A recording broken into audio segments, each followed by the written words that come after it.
ಮಜವಾ ಮಜ ಭಾರತ ಮಜವಾ ಮಜ ಭಾರತ. ವೆಲ್ಕಮ್ ಮಾಡ್ಬೇಡ. ಈಗ ಈ ಒಂದು ಅದ್ಭುತವಾದ ಶೋಗೆ ನನಗೂ ವೆಲ್ಕಮ್, ನಿನಗೂ ವೆಲ್ಕಮ್, ನಮ್ಮನ್ನ ವೆಲ್ಕಮ್ ಮಾಡ್ತಾರೋ ಅಂತ ಅಖಂಡ ಕರ್ನಾಟಕಕ್ಕೂ ವೆಲ್ಕಮ್, ಎಲ್ಲ ತಂಡಗಳಿಗೂ ವೆಲ್ಕಮ್. ಇನ್ಯಾರದು ಮಿಸ್ ಆದ್ರೆ ಓಕೆ ಅವ್ರಿಗೂ ವೆಲ್ಕಮ್. ಜಡ್ಜಸ್ ಅಪ್ಪ ತುಂಬಾ ಇಂಪಾರ್ಟೆಂಟ್ ನಮ್ಮ ಕಾರ್ಯಕ್ರಮಕ್ಕೆ. ಅದು ಜಡ್ಜ್ ಓಕೆ, ಹೇಳ್ತೀನಿ. ಈ ಒಂದು ಅದ್ಭುತವಾದ ಶೋಗೆ ನಮ್ಮ ತ್ರಿಕಾಲಜ್ಞಾನಿ ಚಿನ್ಮಯ ಸ್ವರೂಪಿ ಎಸ್ ನಾರಾಯಣ್ ಸರ್ ಅವರಿಗೆ ಹೃತ್ಪೂರ್ವಕವಾದ ಸ್ವಾಗತ, ಸುಸ್ವಾಗತ. ಈ ವೇದಿಕೆ ಮೇಲೆ ಎಲ್ಲರ ಕಾಲೆಳೆಯುವ ಕಾಲಭೈರವಿ ಈ ಶೋನ ಅಮ್ಮ ಶ್ರುತಿ ಮೇಡಮ್ ಅವ್ರಿಗೂ ಸ್ವಾಗತ, ಸುಸ್ವಾಗತ. ಇದೇ ಖುಷಿಲಿ ಈಗ ನಮ್ಮ ವೇದಿಕೆಗೆ ಬರ್ತಾರೆ ಕನ್ನಡ ಚಿತ್ರರಂಗದ ಸೂಪರ್ ಡೂಪರ್ ಹಾಸ್ಯ ನಟ. ಅವರ ನೋಡಿದ ತಕ್ಷಣ ಪ್ರತಿಯೊಬ್ರು ನಗ್ತಾರೆ, ಪ್ರತಿಯೊಬ್ರು ಚಪ್ಪಾಳೆ ಹೊಡಿತಾರೆ. ಸೊ ಅದೇ ಚಪ್ಪಾಳೆ ಹೊಡಿತಾ ಸ್ವಾಗತಿಸಿ ಪ್ರಕಾಶಮಾನವಾದ ಪ್ರತಿಭೆ ಬುಲೆಟ್ ಪ್ರಕಾಶ್ ಅವರು ಆನ್ ಸ್ಟೇಜ್.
ಪ್ರಕಾಶಮಾನವಾಗಿ ನಗ್ತಾ ಇರುವಂತಹ ಬುಲೆಟ್ ಪ್ರಕಾಶ್ ಅವರಿಗೆ ಮಜಾ ಭಾರತಕ್ಕೆ most welcome. Thank you very much. ಹೇಗಿದ್ದೀರಾ ಸರ್? ನೋಡಿದ್ರೆ ಗೊತ್ತಾಗುತ್ತಲ್ಲಮ್ಮ, ಬುಲೆಟ್ ಪ್ರಕಾಶ್ ಯಾವತ್ತು ಬುಲೆಟ್ ತರನೇ ಇರ್ತಾನೆ. ಹಾಗೆ ಇರ್ಬೇಕು ಸರ್. ಯಾವಾಗಲೂ ಬುಲೆಟ್ ರನ್ನೇ ಬಿಟ್ಟು ಸೌಂಡ್ ಮಾಡ್ಕೊಂಡು ಆರಾಮಾಗಿರ್ತೀರಾ ನೀವು. ಬಟ್ ನಿಮ್ಮನ್ನ ಒಂದು ಪ್ರಶ್ನೆ ಕೇಳಬೇಕು ಅಂತ ನನಗೆ ಆಸೆ ಆಗೋಗಿದೆ. ಹೇಳಿ. ನೀವು ತುಂಬಾ ಅಪರೂಪದ ವ್ಯಕ್ತಿ. ನೀವು ನಿಮ್ಮಂಥವ್ರನ್ನ ಎಲ್ಲೂ ಹುಡುಕಿದ್ರೂ ಸಿಗೋದಿಲ್ಲ. ನಿಮ್ಮ ಡಿಪ್ಲೊಮೋವನ್ನು ನೆನೆಸ್ಕೊಂಡ್ರೆ ಎಲ್ಲರಿಗೂ ತುಂಬಾನೇ ಅದ್ಭುತ ಆಗುತ್ತೆ, ಆಶ್ಚರ್ಯ ಆಗುತ್ತೆ. ಯಾಕೆಂದ್ರೆ ಬುಲೆಟ್ ಪ್ರಕಾಶ್ ಅವರು ಡಿಪ್ಲೊಮೋನಲ್ಲಿ 13 ಸಲ ಪ್ರಯತ್ನ ಪಟ್ಟಿದ್ದಾರಂತೆ. 13 ಸಬ್ಜೆಕ್ಟ್ ಫೇಲು ಅಂತ ಹೇಳಿದೆ. ಈ ಗೆಲುವಿನ ರಹಸ್ಯ ಏನು ಸರ್? ತಂದೆ ತಾಯಿ ನನಗೆ ಕೊಟ್ಟಂತ ಒಂದು ಗಿಫ್ಟ್ ಅದು. ಎಲ್ರಿಗೂ 13 ಸಬ್ಜೆಕ್ಟ್ ಪಾಸ್ ಮಾಡೋ ಗಿಫ್ಟ್ ಕೊಟ್ಟವ್ರೆ. ನಾನು ಹೇಳ್ದೆ, ಎಷ್ಟೋ ಸಲ ಹೇಳ್ದೆ ನಮ್ಮ ತಂದೆಗೆ, ನನಗೆ ಓದ್ ಬರಲ್ಲ, ದಯವಿಟ್ಟು ಬೇಡ, ನಾನು ಬಿಟ್ಬಿಡಿ ಅಂದ್ಬಿಟ್ಟು. ಕೇಳಲಿಲ್ಲ. ಕರ್ಕೊಂಡೋಗಿ ಡಿಪ್ಲೊಮಾಗೆ ಸೇರಿಸಿದ್ರು. ನಿಜವಾಗ್ಲೂ ಗೊತ್ತಿಲ್ಲಪ್ಪ, ಅದೇನೋ ತೀಟಾಗಳು ಹೇಳ್ತಾರೆ, ಟ್ಯಾನ್ ತೀಟಾ, ಕೊಸೆಕ್ ತೀಟಾ, ಅಷ್ಟು ಬಿಟ್ರೆ ತೀಟ ಮಾಡಿ ಬರೀ ತೀಟನೇ ಮಾಡಿದ್ ನಾನು ಕಾಲೇಜಲ್ಲಿ. ಅದಕ್ಕೆ 13 ಕಳಿಸ್ಕೊಟ್ರು. ಸರಿ, ಇವಾಗ ನಿಮ್ಮ ಅಪ್ಪ ಅಮ್ಮ ಏನ್ ಹೇಳ್ತಾರೆ ಈ ಸಕ್ಸಸ್ ನೋಡಿ? ದುರಂತ ಅಪ್ಪ ಇಲ್ಲ, ಅಪ್ಪನಿಗೆ ಇಂಡಸ್ಟ್ರಿ ಇಷ್ಟ ಇರಲಿಲ್ಲ. ಸೊ ಇವತ್ತಿರುವಾಗೈತೆ ಅಪ್ಪ ಇಲ್ಲ, ತಾಯಿದ್ದಾರೆ. ಮೇಲಾಗಿ ಕರ್ನಾಟಕದ ಜನತೆ ನನ್ನ ಜೊತೆಲಿದೆ, ಅವರ ಆಶೀರ್ವಾದ ಇದೆ ನನಗೆ ಅಂತ. ಎಸ್, ಇವತ್ತು ಬುಲೆಟ್ ಪ್ರಕಾಶ್ ಅವರು ಸೌಂದರ್ಯ ನಿಲಯ ಅನ್ನೋ ಒಂದು ಸಿನಿಮಾದ ಪ್ರಮೋಷನ್ಗೋಸ್ಕರ ಬಂದಿದ್ದಾರೆ. ನಮ್ಮ ಜೊತೆ ನೀವಿದ್ದೀರಾ, ನಿಮ್ಮ ಡೈರೆಕ್ಟರ್ ಕೂಡ ಇದ್ದಾರೆ, ನಿಮ್ಮ ತಂಡ ಕೂಡ ಇದೆ. ಸೊ ಈ ಸೌಂದರ್ಯ ನಿಲಯ ಇದ್ರ ಬಗ್ಗೆ ಇನ್ನಷ್ಟು ಪ್ರಶ್ನೆಗಳನ್ನ ಕೇಳ್ತಾ ಇರ್ತೀವಿ. ಬಟ್ ಸದ್ಯಕ್ಕೆ ನಿಮ್ಮ ಆಸನ ರೆಡಿ ಆಗಿದೆ ಸರ್, ಆಸೀನರಾಗಿ sir. Thank you sir, thank you. ಏನೋ ಪೆದ್ದ, ಶುರು ಮಾಡೋಣ. ಪೆದ್ದ ಅಂದ ಗುದ್ಬಿಟ್ಟಿದತ್ತೆ. ಆಮೇಲೆ ಯಾವ್ದು ಕಿತ್ತು ಮೊದ್ಲು ನಂಗೆ ಯಾರನ್ನ ಕರೀತಾ ಇವತ್ತು ಸ್ಟೇಜ್ ಮೇಲೆ? ಲೋ ಪೆದ್ದ, ನಮ್ಮಲ್ಲಿ ಮೊದ್ಲು ಅಂದ ತಕ್ಷಣ ನೆನ್ಪಿಗೆ ಬರೋದು ಯಾರು ಹೇಳು? ಪ್ರಶಂಸಾ. ಮುದ್ದಾದ ತಂಡ ಪ್ರಶಂಸಾ ಈಗ ನಮ್ಮ ಮುಂದೆ ಬರ್ತಾ ಇದಾರೆ. So please welcome ಪ್ರಶಂಸಾ.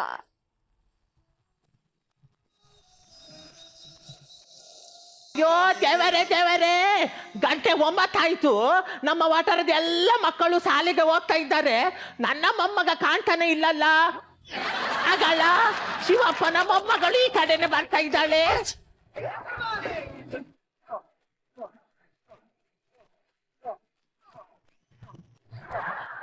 ಈಗಲ್ಲ, ಇದು ಶಾಲೆಯಲ್ಲಿ ಬಿಸಿ ಊಟ ಇಲ್ವಾನ? ಬಿಸಿ ಊಟ ಉಂಟು, ಅದು ಮಧ್ಯಾಹ್ನಕ್ಕೆ. ಮತ್ತೆ ಇದು 2 ಪ್ಲೇಟಿನ ಮಧ್ಯದಲ್ಲಿ ಗ್ಯಾಪಿಗೆ ಚಕನ. ಎಂತ ಚಕನ ಸ್ನಾಕ್ಸ್ ಸ್ನಾಕ್ಸ್ ಸ್ನಾಕ್ಸ್? ಅದಕ್ಕೆ 5 ಅಂತಸ್ತಿನ ಬುತ್ತಿಯಲ್ಲೇ ಆಗ್ಬೇಕಾ ನಿನ್ಗೆ? ಎಂತ 5 ಅಂತಸ್ತು 5 ಅಂತಸ್ತು 8 ಪ್ರೇಡ್ ಇಲ್ವಾ? ಕಂಟ್ರೋಲ್ ಮಾಡುದು ಬೇಡವಾ? ಒಂದು 6ನೇ ಪ್ರೇಡ್ ಆಗುವಾಗ ಎಂತ ಹೊಟ್ಟೆ ಉರಿ ಬರುದು. ನನ್ನ ಫ್ರೆಂಡ್ ಭುಜಂಗ ಹೇಳಿದ್ದಾನೆ, ಏನು? ಇದನ್ನು ಎಲ್ಲಿಯಾದ್ರೂ ಒಂದು ವೆಲ್ಡಿಂಗ್ ಶಾಪ್ಗೆ ತಕೊಂಡು ಹೋಗ್ಬೇಕಂತ. ಯಾಕೆಯ? ಇದಕ್ಕೆ ಪುನಃ 2 ಅಂತಸ್ತು ಕುತ್ಕೊಳಿಸ್ಬೇಕು ಅಂತ. ಅಯ್ಯೋ ದೇವರೇ, ನನ್ನ ಫ್ರೆಂಡ್ ಭುಜಂಗ ಹೇಳಿದ್ದಾನೆ. ಭುಜಂಗ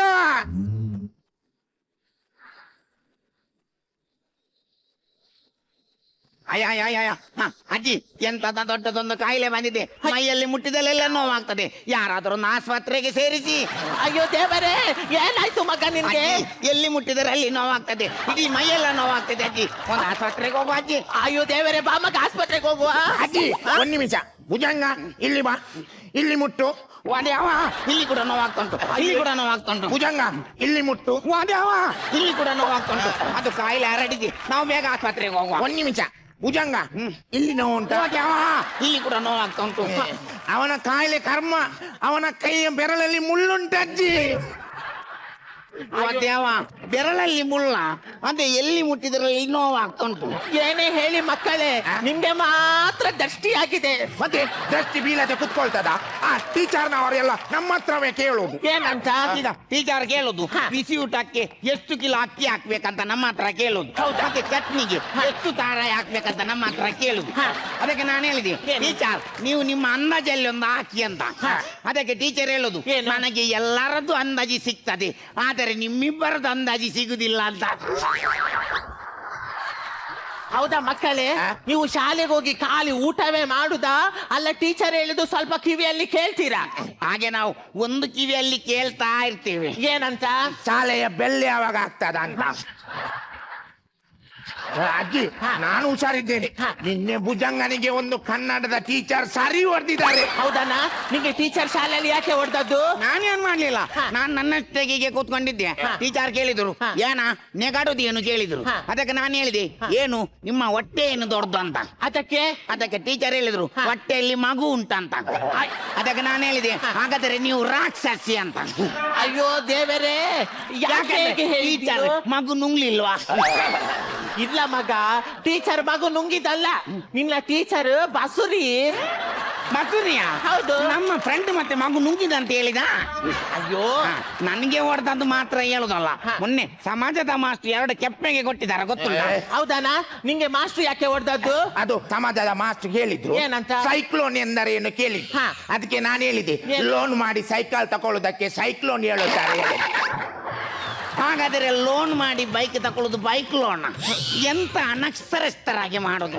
ಅಯ್ಯೋ ದೇವರೇ, ಮಕ್ಕಳೇ ನೀವು ಶಾಲೆಗೆ ಹೋಗಿ ಖಾಲಿ ಮಕ್ಕಳೊಟ್ಟಿಗೆ ಮಾತ್ರ ಮಾಡುದಾ? ನೀವು ಶಾಲೆಗೆ ಹೋಗಿ ಚಂದ ಮಾಡಿ ಕಲಿಬೇಕು. ಚಂದ ಮಾಡಿ ಕಲ್ತು ಸ್ವಾಮಿ ವಿವೇಕಾನಂದರ ತರ ಆಗ್ಬೇಕು.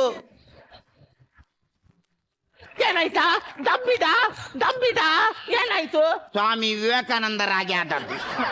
ನೀವು ಹೇಳಿದಲ್ಲ ಸ್ವಾಮಿ ವಿವೇಕಾನಂದರಾಗಿ ಆಗ್ಬೇಕಂತ. ಹೌದು ಮಗ. 1 ಮಿನಿಟ್. ಹಲೋ, ಸ್ವಾಮಿ ವಿವೇಕಾನಂದರು ಫೋಟೋ ತೆಗೆಯುವಾಗ ಮಾತ್ರ ಹೀಗೆ ನಿಂತದ್ದು, ಆಮೇಲೆ ಕೈ ಬಿಟ್ಟಿದ್ದಾರೆ, ಕೈ ನೋವಾಗುದಿಲ್ಲ ಅವರಿಗೆ. ಅಜ್ಜಿ ಒಂದು ಭುಜಂಗನ ತಲೆಯೆಲ್ಲ ಒಳ್ಳೆ ಓಡ್ತದೆ ಅಲ್ಲ ಅಜ್ಜಿ? ಹೌದು ಮಗ, ನನ್ನ ಮೊಮ್ಮಗ ತುಂಬಾ ಹುಷಾರಿದ್ದಾನೆ. ಅವನು ಪರೀಕ್ಷೆ ವೇಳೆ ಚಂದ ಮಾಡಿ ಓದ್ತಾನೆ.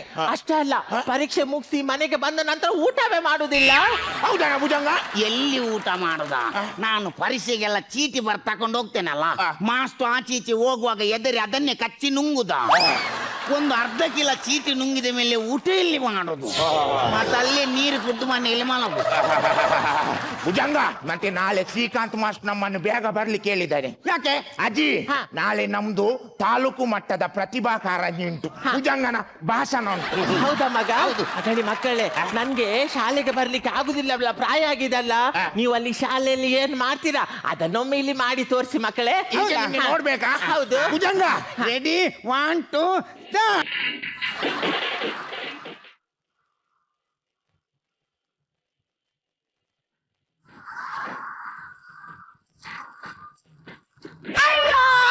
ಅಯ್ಯೋ ದೇವರೇ, ನನ್ನನ್ನು ಲಗಾಡಿ ತೆಗ್ದಲ್ಲ, ನಂದು ಕಾಲು ಹೋಯ್ತಲ್ಲ.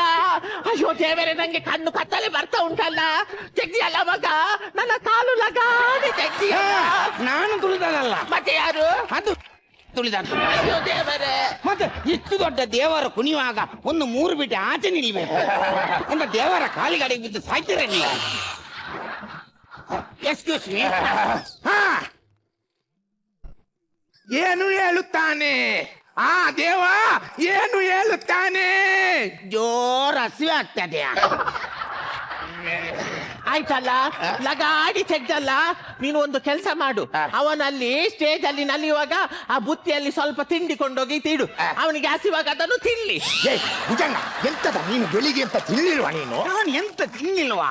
ಒಂದು ಲೈಟ್ ಇಷ್ಟಿಷ್ಟು ಸಣ್ಣದು, ಸ್ವಲ್ಪ ಚಟ್ನಿ ಚಿಮುಕಿಸಿ ಒಂದು 15 ಇಡ್ಲಿ ತಿನ್ನೋದು ಅಷ್ಟೇ. ಅಜ್ಜಿ, ಹೇಗಾಯ್ತು ನಮ್ದು ವೀರಗಾಸೆ? ತುಂಬಾ ಚಂದ ಆಯ್ತು ಮಗ, ಭಾರಿ ಖುಷಿ ಆಯ್ತು ನೋಡಿ. ನಮ್ದು ಭುಜಂಗಂದು ಭಾಷಣ. ಹೌದಾ? ಭಾಷಣವ? ಹೌದು. ಯಾರ ಬಗ್ಗೆ ಮಾತಾಡ್ತಿ ಮಗ? ನಂಗೆ ಮಾಸ್ಟರ್ ಹೇಳಿದ್ದಾರೆ ನಮ್ಮ ರಾಷ್ಟ್ರೀಯ ನಾಯಕರ ಬಗ್ಗೆ ಮಾತಾಡ್ಬೇಕಂತ. ಹೌದಾ? ರಾಷ್ಟ್ರೀಯ ನಾಯಕರು ಸುರೇಶ್ ನಾಯಕ್. ಸುರೇಶ್ ನಾಯಕ್ ಇವರು ಸುಗುಣ ನಾಯಕ್ ಹಾಗೂ ಗುಣಕರ್ ನಾಯಕ್ ದಂಪತಿಗಳ ಸುಪುತ್ರ. ಸುರೇಶ್ ನಾಯಕ್ ನಮ್ಮ 5 ಸೆನ್ಸಿನಲ್ಲಿ ವಾಸಿಸುತ್ತಿರುತ್ತಾರೆ. ಸುರೇಶ್ ನಾಯಕ್ ಒಬ್ಬರು ಚಿಲ್ಲರೆ ವ್ಯಾಪಾರಸ್ಥರು. ಸುರೇಶ್ ನಾಯಕ್ ನಾವು ಆಚೀಚೆ ಹೋಗುವಾಗ ನಮ್ಗೆ ಪೆಪ್ಪರ್ ಮಿಠಾಯಿ ಕೊಡ್ತಾರೆ. ಸುರೇಶ್ ನಾಯಕ್. ಸಾಕು, ನಿಲ್ಲಿಸು. ರಾಷ್ಟ್ರೀಯ ನಾಯಕರಂದ್ರೆ ಸುರೇಶ್ ನಾಯಕ್ ಅಲ್ಲ ಮಗ, ಮಹಾತ್ಮ ಗಾಂಧೀಜಿ, ಸುಭಾಷ್ ಚಂದ್ರ ಬೋಸು ಇವರು ರಾಷ್ಟ್ರೀಯ ನಾಯಕರು. ಇವರ ಬಗ್ಗೆ ಮಾತಾಡ್ಬೇಕು. ಇವರು ಸಹ ನಾಯಕರ? ಹೌದು. ನಂಗೆ ಟೀಚರ್ ಇದು ಹೇಳಲಿಲ್ಲ. ಭುಜಂಗ, ಭಾಷಣ ಸರಿ ಮಾಡ್ಬೇಕು. ಭಾಷಣದಲ್ಲಿ ಫಸ್ಟ್ ಬಂದ್ರೆ ನಮಗೆ ಮೈಸೂರಿಗೆ ಟೂರಿಗೆ ಕರ್ಕೊಂಡು ಹೋಗ್ತಾರೆ. ಹೌದಾ ಅಜ್ಜಿ? ಅದು ಮೈಸೂರಲ್ಲಿ ಹೇಗೆ ನೋಡ್ಲಿಕ್ಕೆ ಚಂದ ಉಂಟಾ? ಹೌದು ಮಗ, ಭಾರಿ ಚಂದ ಉಂಟಂತೆ. ನಿನ್ನ ತಂದೆ ತಾಯಿ ಮೊದ್ಲು ಹನುಮೂನಿಗೆ ಅಲ್ಲೇ ಹೋದದ್ದು. ಎಲ್ಲಿ? ಹನುಮೂನಿಗೆ.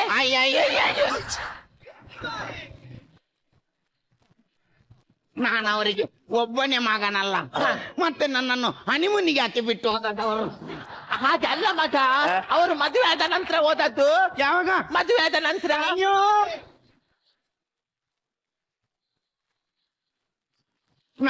ನಾನು ಎಷ್ಟು ಊಟ ಮಾಡ್ತಿದ್ದೆ. ಅವರು ನನ್ನನ್ನು ಮದುವೆಗೆ ಸಹ ಕರೆದಿಲ್ಲಲ್ಲ. ಒಂದು ಬಫೆಯಲ್ಲಿ ಒಂದು ಪ್ಲೇಟಿಗೆ 60 ರೂಪಾಯಿ ಇರ್ತಿತ್ತು. ನಾನೊಂದು 2 ಪ್ಲೇಟ್ ಊಟ ಮಾಡ್ತಿದ್ದೆ. ಅವರು ನನ್ನನ್ನು ಮದುವೆಗೆ ಸಹ ಕರೀಲಿಲ್ಲ. ಹಾಗಲ್ಲ ಮಗ, ನೀನು ಆ ಹೊತ್ತಲ್ಲಿ ಇರ್ಲಿಲ್ಲ.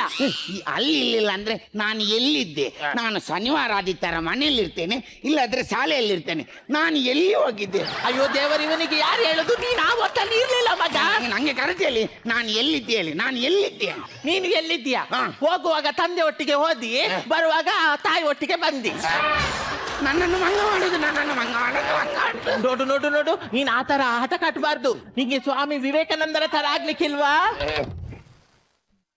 ಏನಾಯ್ತಾ? ಮಾತಾಡ, ತಂಬಿದ. ಅಜ್ಜಿ ಅಜ್ಜಿ, ಒಂದ್ ನಿಮಿಷ. ಭುಜಂಗ, ಇಲ್ಲಿ ಲಾಡುಂಟು. ಸುಮ್ಮನೆ ನೋಡಿ ಮಗ, ನೀವು ಆ ತರ ಎಲ್ಲ ಶಾಲೆಗೆ ಹೋಗಿ ಚೇಷ್ಟೆ ಮಾಡಬಾರ್ದು. ವಿವೇಕಾನಂದರು, ಸುಭಾಷ್ ಚಂದ್ರ ಬೋಸ್ ಅಂದ್ರೆ ಅವರ ತರ ಮಾತಾಡುದು, ಅವರ ತರ ನಿಲ್ಲುವುದಲ್ಲ ಮಗ. ಅವರ ಜೀವನದಲ್ಲಿದ್ದ ಒಳ್ಳೆ ಅಂಶವನ್ನು ನಮ್ಮ ಜೀವನದಲ್ಲಿ ಅಳವಡಿಸಿಕೊಂಡು ಅವರಾಗಿ ಈ ಸಮಾಜದಲ್ಲಿ ಗಂಡ ವ್ಯಕ್ತಿಯಾಗಿ ಬದುಕಬೇಕು ಮಗ. ಈಗ ನಾನು ಮಾತ್ರ ನಿಂತದ್ದು. ನೀನ್ ಯಾಕೆ ಹಾಗೆ ನಿಲ್ಲಿಲ್ವಾ? ನಾನು ಈಗ ನಿಲ್ಲುವುದಿಲ್ಲ ಅಜ್ಜಿ. ಯಾಕೆ? ನಾನು ಅವರ ಆದರ್ಶಗಳನ್ನು ನನ್ನ ಜೀವನದಲ್ಲಿ ಅಳವಡಿಸಿದ ನಂತರ ನಾನು ಹಾಗೆ ನಿಲ್ಲುವುದು. ಅಯ್ಯೋ ನನ್ನ ಚೆಲುವಾದ ಮೊಮ್ಮಗಳು ಆಗ್ಲಿ ಮಗ, ನಿಂಗೊಂದು ಒಳ್ಳೆ ಗಂಡು ಸಿಗ್ಲಿ. ಎಂತ ಹೇಳಿದ್ದು? ಅವಳಿಗೆ ಒಂದು ಒಳ್ಳೆ ಗಂಡು ಸಿಗ್ಲಿ. ಗಂಡು ಸಿಗ್ಲಿ? ಅದು ಯಾಕೆ ಹಾಕಿದಲ್ಲಿ? ಈಗ ಬಸ್ಸಲ್ಲಿ ಸೀಟಿನ ಮೇಲೆ ಟವೆಲ್ ಹಾಕಿದಾಗ ಸೀಟ್ ನಮ್ದು ಆಗ್ತದಲ್ಲ. ಹೌದು, ಅದಕ್ಕೆ ಇದು ನಂದು.